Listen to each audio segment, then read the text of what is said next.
All right, so I guess it's technically morning, and I also am cognizant of the fact that I am literally the last speaker before you get food. So hopefully this will be entertaining. Also, I have never spoken in front of a slide this large before. What I really wanted to do was just scrap my whole talk and just put a whole bunch of movie stills behind me and just like go through them all and talk about how great they are, but I figured maybe we should save that for some other time.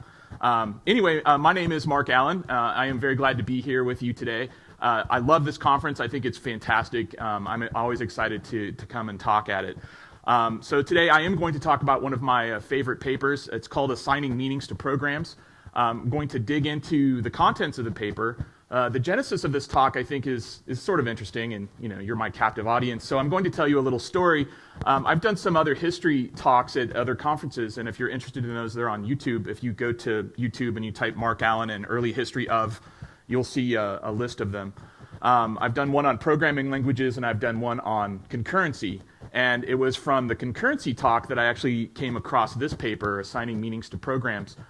This paper was written in 1967 by a scientist who at the time was at Carnegie Institute of Technology, which today is called Carnegie Mellon.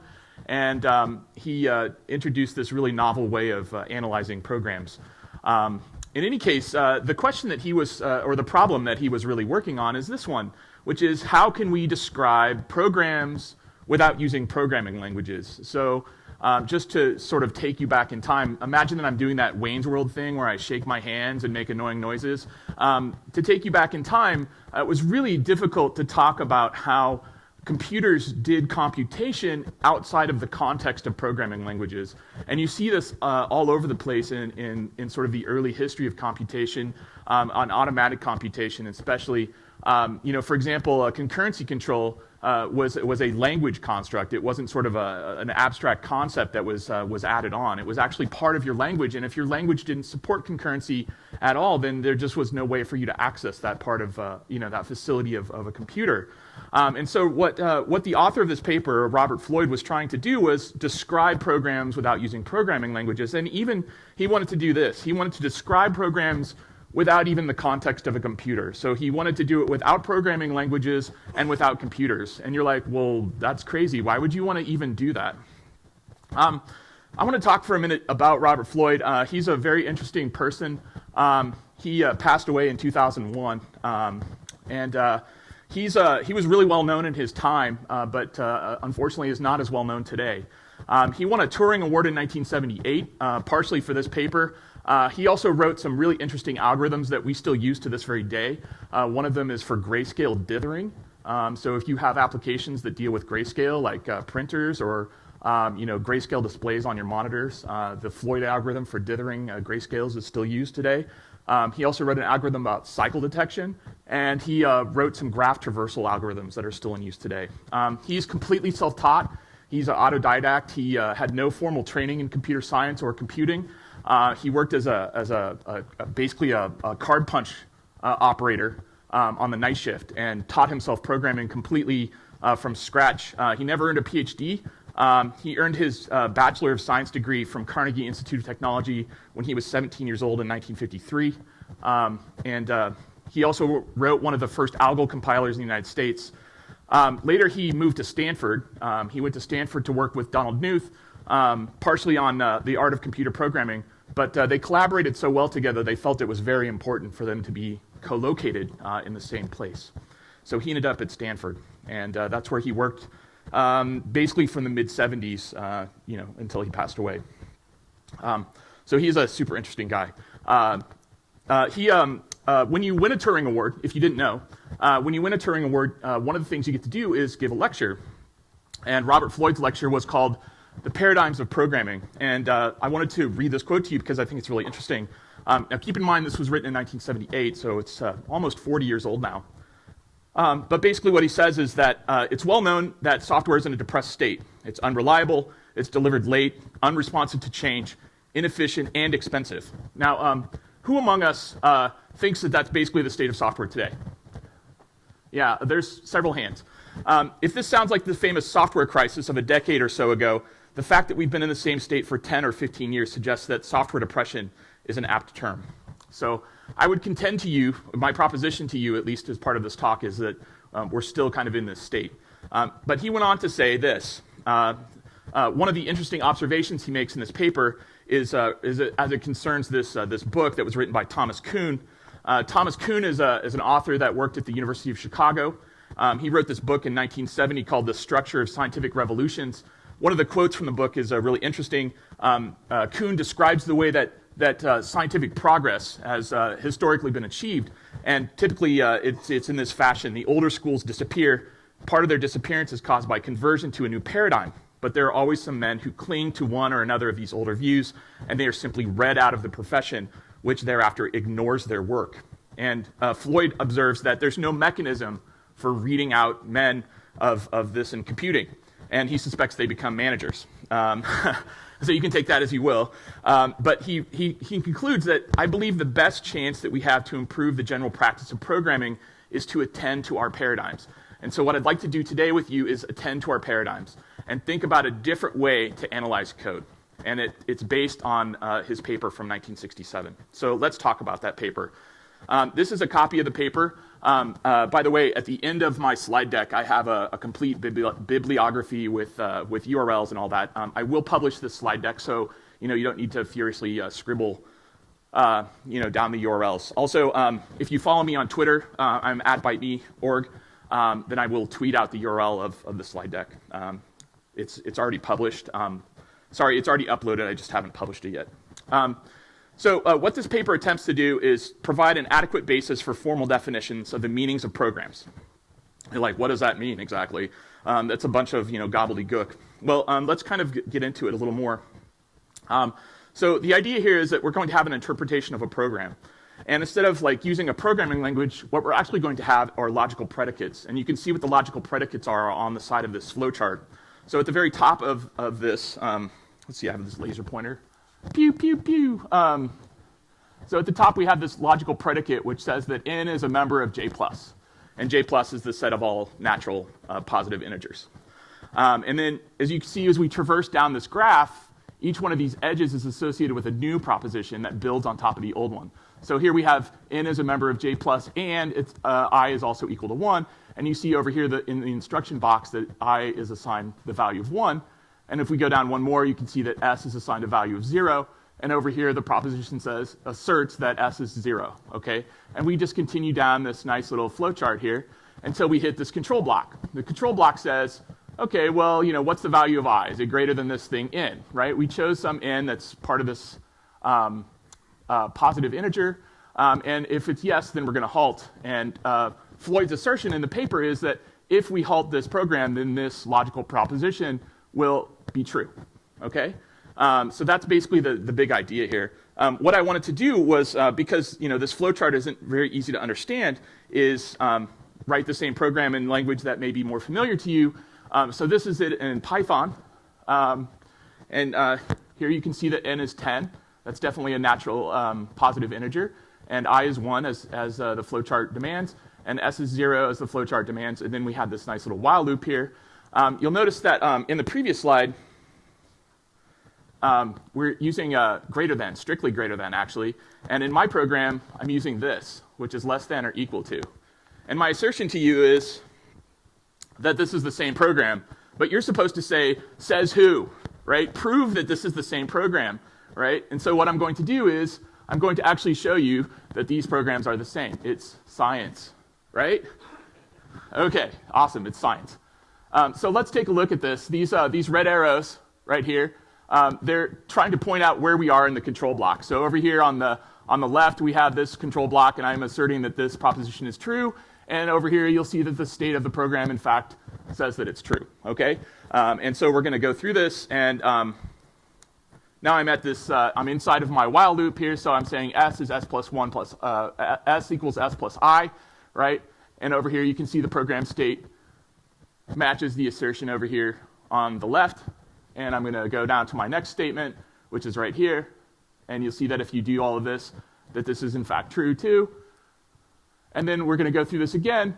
And we're back here at the beginning. And again, I'm asserting that this assertion is true. And if you look at the global program state over here, you'll see that it is true. And eventually, what you get is this, This is my final state. And the final assertion over here is that this proposition will be true if this computation completed successfully. And so I assert to you, and I've now actually proven that these programs are equivalent. Okay? Well, you're kind of like, all right, that's cool. So let's talk about the big ideas. The big ideas are these. We want to assign first-order logical predicates on the edges of a graph of computation, which is exactly what this flowchart was.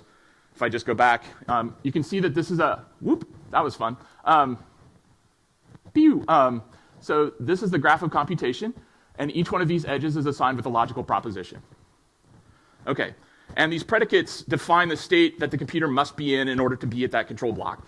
I don't know if you agree with me or not, but you'll see that if, basically by induction, that if those logical propositions hold, then they will be true throughout the entire state of the computation.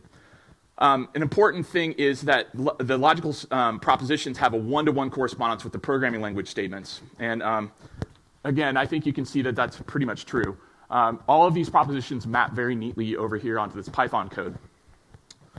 And in assigning meanings to programs, something that Floyd does that's really interesting and has a ton of first-order logical math that really is not all that difficult to understand. When I was talking, before I gave this talk, I met with some friends of mine, and I asked, should I go through first-order logic? And the advice was, well, it's sort of complicated, and people are probably going to forget it. So, maybe don't spend your time on it. But the thing about first-order logic is that it's not complex.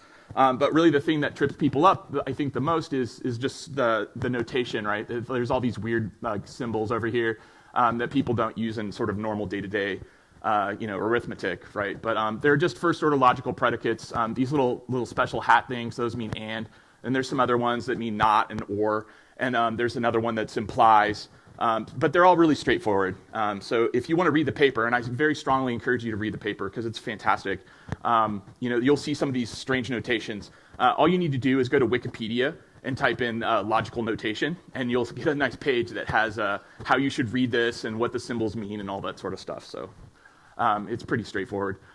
Something else that's really interesting that's also a non-trivial problem is how do you define a logical predicate? A logical proposition for termination, right? Like, how do you define termination in a logical way, right? With logic statements, how can you define termination? And Floyd goes through all of the math of that and actually has a proof of how you define termination using logical propositions in the paper. So if you're interested in that, I highly recommend you read it. But what this technique gives rise to is formal validation. And formal validation is a field that really came out of was genesis, the seed of formal validation work from that time to this time has been this paper, but allows us to assert these properties about programs.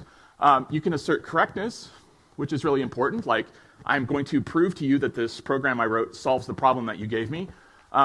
You can also assert invariants, right? So programs have certain properties that you want to prove will never be violated during the computation.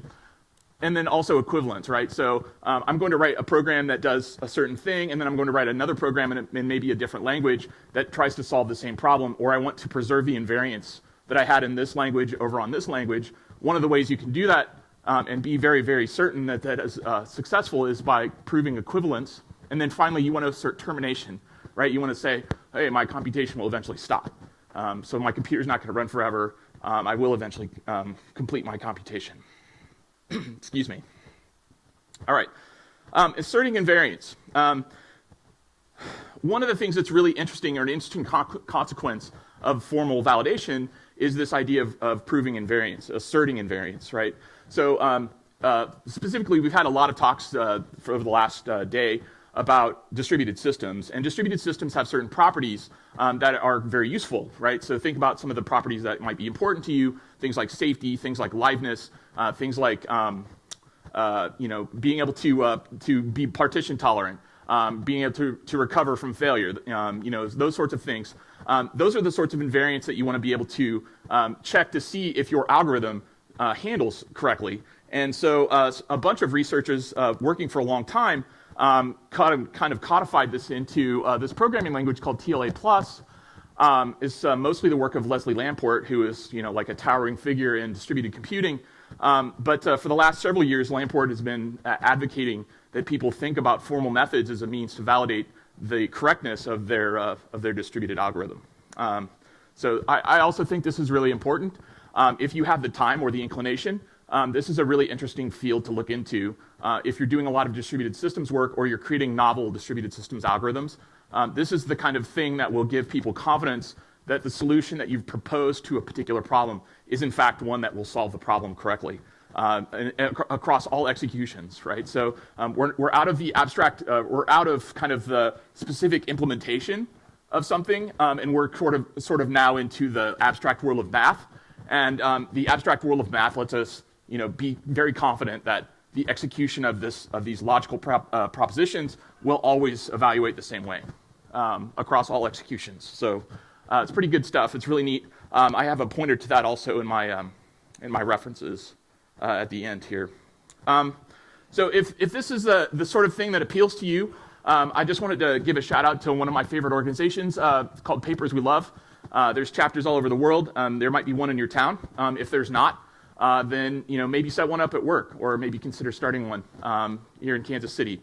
It's a really great resource, and people can come talk about papers that they love.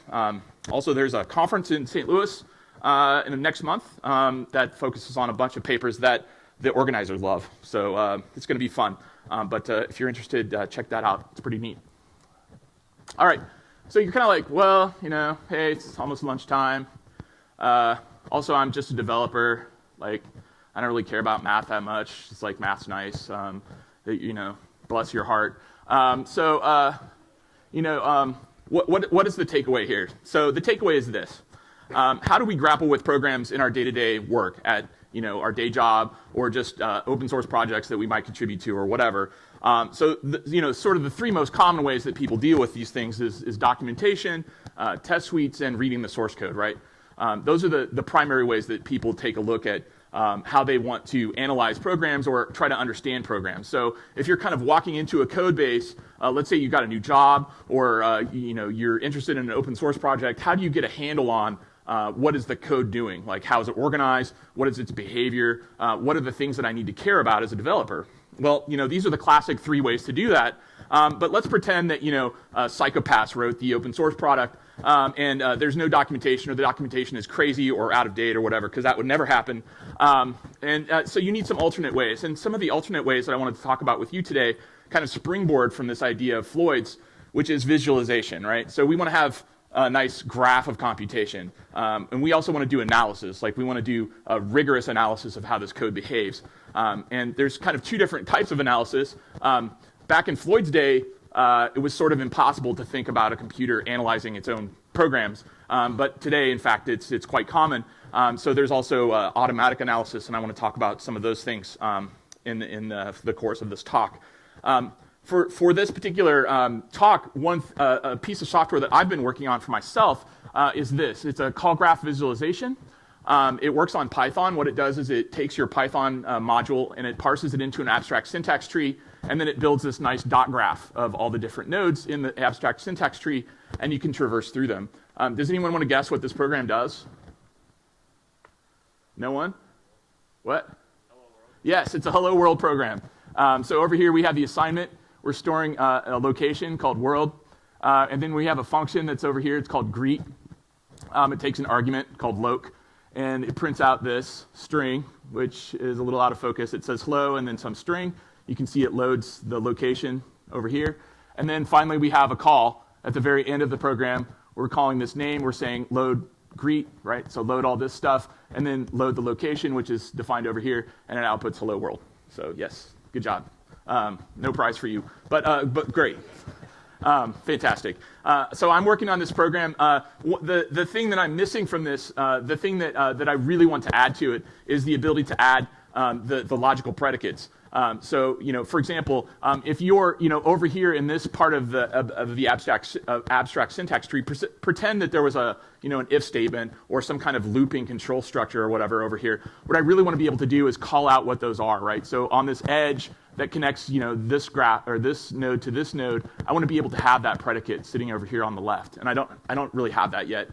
So this is a work in progress, and I will publish it to PyPy when I'm all finished with it, but it's not even close to being done yet. But this is a really interesting way for you to think about, okay, well, how does this program really look to the computer, right? So how does the computer interpret this, or how does the Python interpreter interpret this? And this can give you a good idea of how that works. By the way, if you're interested in playing around with Python's abstract syntax tree, all of the code and modules and programs and stuff that you need come right with the distribution. So you can get started with that right away if it's something that's interesting. Something else that comes up from time to time is this idea of inheritance. So we want to understand how inheritance impacts our code base.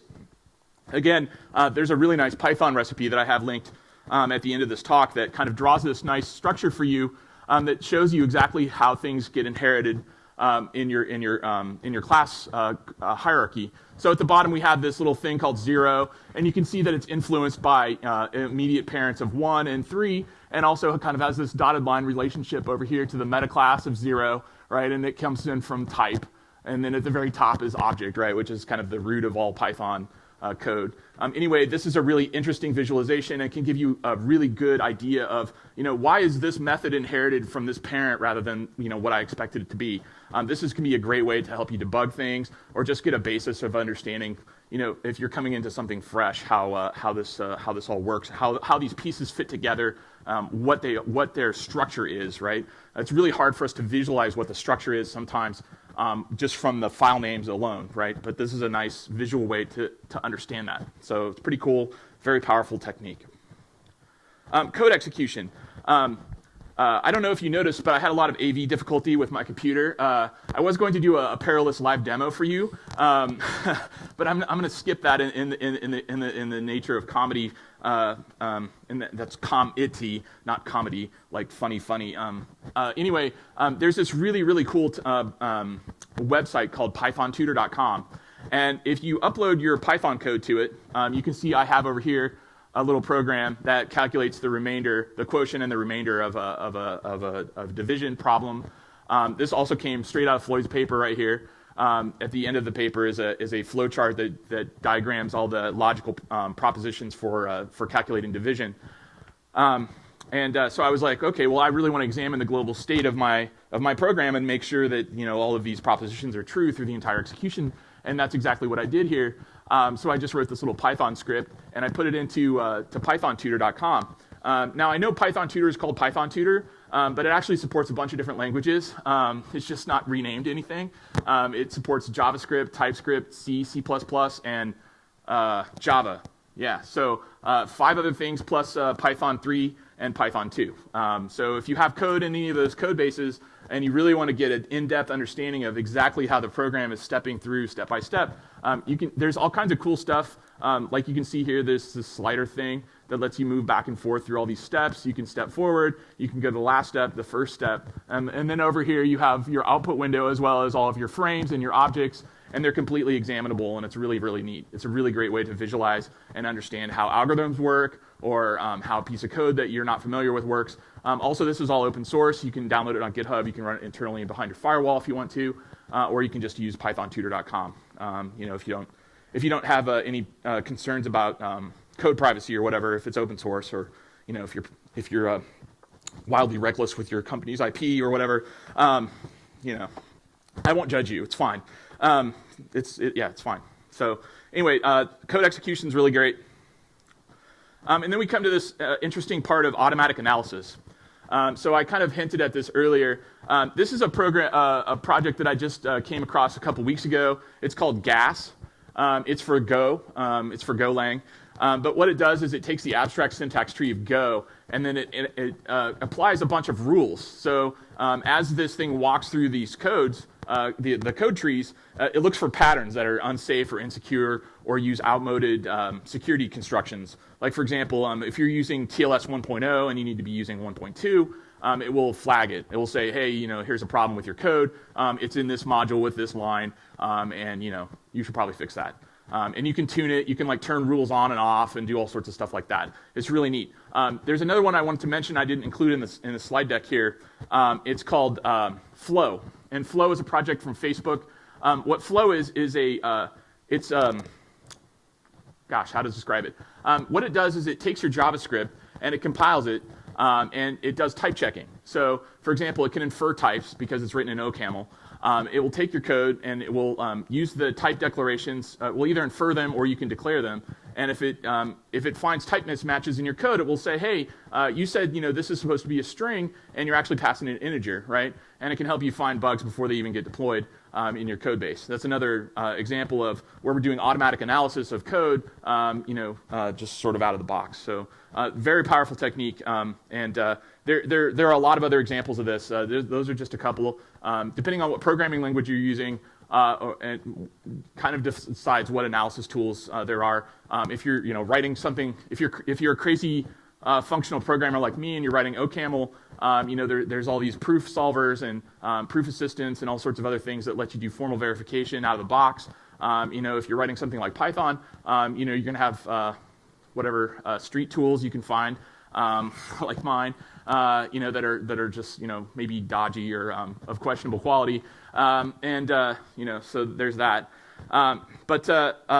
So the recap for all of this is that using logical statements lets us abstract computation. So this is a really powerful technique for analysis.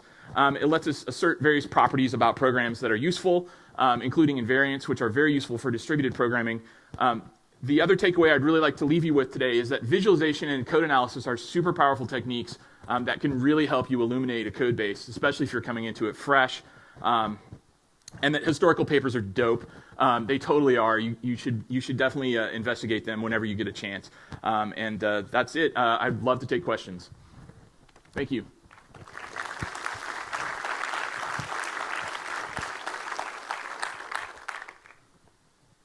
Yes.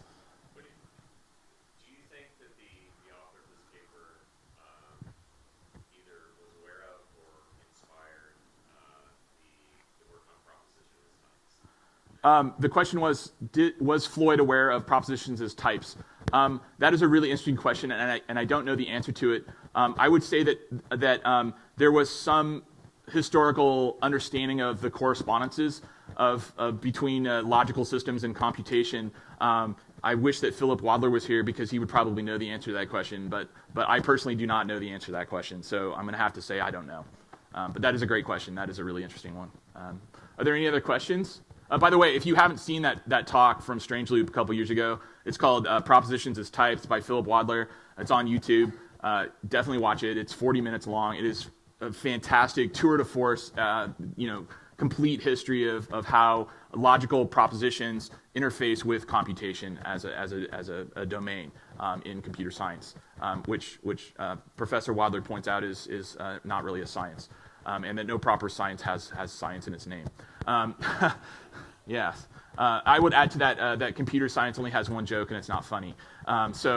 Anyway, are there any other questions? Because I'd love to talk about this for another 10 minutes. Or you're like, hey, can we have lunch? Yeah, in the back. I'm very interested in the visualization portions, and I saw that you're generating visualization for Python, which is interesting, though it's not hard to get involved with. Are you aware of any other tools for generating visualization? Yes. So the question was, your Python tool is really terrible. Are there other tools that are maybe better for other languages? And the answer is yes, there definitely are. I know of a really, really slick visualization. It's actually really amazing. There was a recent talk on it. I can't remember the title of it, but again, I'm sure it's on YouTube. But the focus was on visualizing concurrency control in Go as a language, and the speaker had this amazing library that output all of this D3.js, and it spins around and it's beautiful colors, and it shows you all the Go routines spawning and closing. So yes, there definitely are visualization libraries, and I really should have put this into the talk. The chances are that someone somewhere has thought, hey, I really want to visualize what this code looks like. I don't want to look at the actual source code. I really want to understand sort of the meta structure of the source code. So maybe take 5 minutes and go on a Google adventure and see if you can find a visualization library for your code base. There's probably one out there. And if there isn't one, hey, maybe write one because they're fun. I know you're like, can we just have lunch now? All right. Are there any other questions? Yeah. Yeah, you mentioned that OCaml was like a functional programming language, Mm-hmm. like Scheme or something. Yeah. So, OCaml? yeah. What is that? What kind of language is that? So the question is, what sort of language is OCaml? OCaml is a functional language. The question was, is it like Scheme? It is like Scheme in the sense that it is functional, but otherwise it is not like Scheme in any way. I would say that OCaml is more like Haskell. And you're like, well, what's Haskell? Haskell comes from this family of ML. What's ML? ML came from this program that a long time ago actually controlled machine lathes. It was like created for milling physical objects. This guy named Robert Milner, who is an English computer scientist, which is not really a science. He wrote this control program for a lathe, and one of the things he wrote was this ML, which was the meta language to control the lathe. And it had this really, really amazing type inference. And so this idea of types as a thing that you should care about entered the realm of computation. Anyway, the question was about OCaml. OCaml is a functional language that's been around for a long time. I will just go ahead and plug it since I opened the door on it. There is a free, massive online course that will teach you how to program OCaml that is starting at the end of September. If you go on to your favorite search engine and you put in OCaml, MOOC, it will be the first link, and you should sign up for it because then you can do homework problems with me. And I know you all want to do that. So yeah, if you want to learn OCaml, it's a great language. It's very fast. It compiles to native code. So it's as fast as C, but it's way easier to understand than C. And it also has all the other awesome benefits of functional programming, like immutability and intentional state change, and higher order functions and stuff like that. So yes, OCaml, I'm a fan. I really like it. I'm not smart enough to understand Haskell. If you're like me and not smart enough to understand Haskell, give OCaml a try. It's a lovely language. I encourage you to learn it. Any other questions? Yeah, way in the back. Yeah. Is there an online community for that, or is it just open? That's a great question. The question was, is there an online community for Papers We Love? There is a Slack channel for Papers We Love, and there's an IRC channel for Papers We Love. I'm told that there is maybe a remote meetup that's going to be starting. I'm not reliably informed on that. I would say wait and see. They also have a Twitter account that's really active, so if you're interested in Papers We Love, you should follow @PapersWeLove. So for right now, the answer is no. There's not really an online meetup to talk about papers, but hopefully there will be in the near future. And stay tuned. So thanks for the question. That was great. Any other questions? Yeah. Can you speak to any of the uses of establishing those logical predicates beyond proving that two things are equal? Is anybody maybe using that for migrating from one language to another, or unit testing to show that things are actually being covered? Yeah, so the question was, what are practical uses for describing programming languages using logical propositions? That's a great question. Thanks for asking it. A couple of the practical uses are I already described. So one of them is to prove invariants. That is actually quite a useful thing to have, especially in a distributed setting. The other thing, one of the other things the questioner asked was, do people use these to automatically translate code from a language into another language, or do they do them for test coverage or things like that? It depends on the sort of. I'm going to say, generally speaking, no. But if you use a tool set like TLA, TLA is all about proving logical propositions. And so in the context of that sort of tool, yes, people use these ideas to describe algorithms and make sure that they work correctly, all the time. So especially researchers, maybe not practitioners as much, unfortunately. The TLA stuff is really, really cool. But it's also one of those things where most people just don't have the need to use it. So they're just kind of taking like I had this whole discussion last night about how everyone seems to store global state in Redis, even though maybe that's not a great idea. That's just something that happens, that's what people do. So there might be other solutions that people could come up with. But generally speaking, most developers either don't know about it or just don't they don't have the time or the luxury to really dig into it. But if you do, or if you can just squirrel out some time from your work to check this stuff out, it is really powerful and very useful. Yeah, so someone pointed out that there's quick check. There's going to be a whole talk later today by John Hughes, who knows why functional programming is awesome even more than I do, and I'm a big cheerleader of it. But he's going to do a whole talk for you about quick check, and he invented quick check. So I will let him talk about that because he knows way more about it than I do. But it is really, really cool stuff. It has the same idea, which is I'm going to assert this property, and then I'm going to generate test cases and try to make that property fail. And if it does fail, then show me how it fails. But that's the nut of it. I guess I just stole his thunder. So, John, if you're here, sorry. All right. Are there any other questions? This has been great. I really enjoyed it. No? All right. I think we're ready for lunch. Oh, wait. Yeah, go ahead. I have a hard time. I feel like the visualization seems really good, but I have a hard time picturing it like scaling to a larger program. Like even in Yeah. the world, you know, put up a whole slide. Right. Is that something you think is a legitimate concern? Absolutely. The question was, gosh, your call graph slide is really large, and it's just a hello world program, which is literally 8 lines of Python. Aren't you concerned about scale? Yes, absolutely I am. One of the things I've seen that's really neat, and I obviously haven't implemented this yet, but one thing I've seen that's really neat is that as you kind of so there are technologies now where you can kind of zoom out of the, it's like Google Earth, right? So at this very high level, you get this really nice kind of picture of the Earth, and then as you zoom in, you get more and more detail. And that's really what I'd like to see for these visualization tools is, at the top level, you have this kind of nice, giant picture of the Earth, and then as you zoom in, right, as you hover your mouse over a certain section of code or certain call graph area, you get more and more detail as you kind of zoom into that particular part. And that's one way that you can deal with the scale of how giant these call graphs can be. Okay. Someone mentioned that there's a Python analyzer called snake food, which sounds really interesting. I didn't know about, but that's awesome. Thanks. Any other questions? All right, great. Thank you very much for your attention. I really enjoyed speaking to you today. Thank you.